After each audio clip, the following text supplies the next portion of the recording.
رسول اللہ صلی اللہ علیہ وسلم نے فرمایا وَمَا مَنْعَ قَوْمٌ زَكَاةَ أَمْوَالِهِمْ إِلَّا مُنِعُوا الْقَطْرَ مِنَ السَّمَاءِ فَلَوْلَا الْبَهَائِمْ لَمْ يُمْطَرُوا۔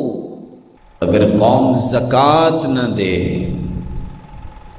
زکوٰۃ تین چیزوں کے لیے دی جاتی ہے: مال کو پاک کرنے کے لیے، مال میں برکت حاصل کرنے کے لیے، اور فریضہ ہے جس کی ادائیگی کے لیے ہم زکوٰۃ دیتے ہیں۔ زکوٰۃ نہ دیں، سب سے پہلی بات یہ حرام مال کھا رہا ہے، پلید ہے اس کا مال۔ دوسری بات برکت سے خالی ہے اس کا مال۔ تیسری بات قیامت کے دن گنجا سانپ مسلط کیا جائے گا لأجل سمہ، اس کے زہر کی وجہ سے اس کے سر کے بال اڑ چکے ہوں گے۔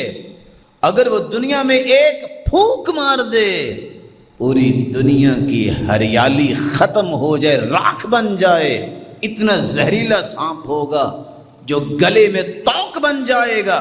صحیح بخاری مسلم کی روایت ہے، باچھوں سے پکڑے گا اور کہے گا انا کنزک انا مالک، میں تیرا مال ہوں، میں تیرا وہ خزانہ ہوں جس کی تو زکوٰۃ نہیں دیا کرتا تھا۔ لیکن آج مسلمان سیانے ہو گئے، کیا کرتے ہیں؟ رمضان میں زکوٰۃ دینی ہے، حساب کر لیا، اگلے سال وہ اپنے پاس ہی پیسے رکھے، اگلے پورے سال اس کو جیسے جیسے کو آتا گیا دیتے گئے۔ کہتے ہیں زکوٰۃ تو دیتے ہیں، رمضان میں جب یہ مقرر ہوئی اپنے پاس کس بنیاد پہ آپ نے رکھی ہے؟ سرتاج رسول نماز پڑھاتے فوراً گھر گئے، صحابہ پریشان، سرتاج رسول کیا ہوا؟ فرمایا سونے کی ایک ڈلی زکوٰۃ کی پڑی تھی، تو میں نے کہا یہ کیوں پڑی ہے، میں اس کو تقسیم کر کے ہی اللہ کے سامنے سجدہ ریز ہوں۔ اور پھر کچھ نیک لوگ اپنے کھاتے میں وہ پیسے رکھتے ہیں، یوٹیلائز ہوتا ہے۔ رب کے ساتھ دھوکہ دہی کرنے والا کہتا ہے میں زکوٰۃ دیتا ہوں، تم نے مال اپنے پاس رکھا، جو پروفٹ آیا تم نے دیا وہ اللہ کی راہ میں۔ اگر تم اتنے ہی عقل مند اور دانش مند ہو تو یہ کرو نا کہ جو میں نے رمضان کو جا کے زکوٰۃ نکالنی ہے وہ سارا سال میں پہلے دیتا جاؤں جیسے کسی مسلمان کو ضرورت ہے۔ صحیح بخاری کی روایت ہے، عباس رضی اللہ تعالیٰ عنہ نے سوال کر دیا، سرتاج رسول رمضان میں زکوٰۃ دیتا ہوں، ضرورت پہلے مسلمانوں کو پڑ گئی ہے، دے دوں؟ فرمایا دے دو۔ سمجھ آئی؟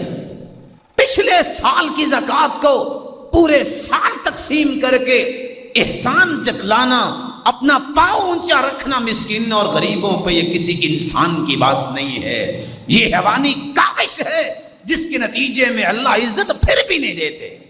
اور تعجب کی بات ہے، سلف زکوٰۃ دیتے، جب شخص لے کے چلا جاتا وہ سجدے میں گر جاتے، رونے لگ جاتے، یا اللہ قبول کر لینا، یا اللہ قبول کر لینا۔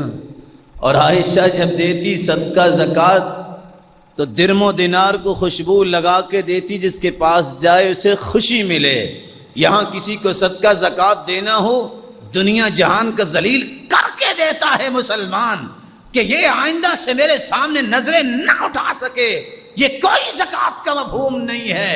پہلے پاکیزگی اپنے دل کی کرے، کوئی احسان نہیں تم کر رہے، اپنے مال کو پاک کر رہے ہو، رب کا فریضہ ادا کر رہے ہو، تیرا کوئی احسان نہیں ہے کہ تو مسکینوں اور فقیروں کو دے رہا ہے۔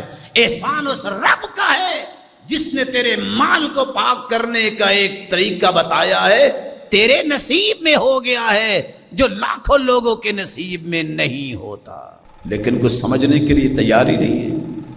فرمایا اگر کوئی زکوٰۃ نہ دے تو اللہ تعالیٰ آسمان سے برکتیں نازل نہیں کریں گے، بارشیں آئیں گی لیکن بارشیں عذاب بن جائیں گی۔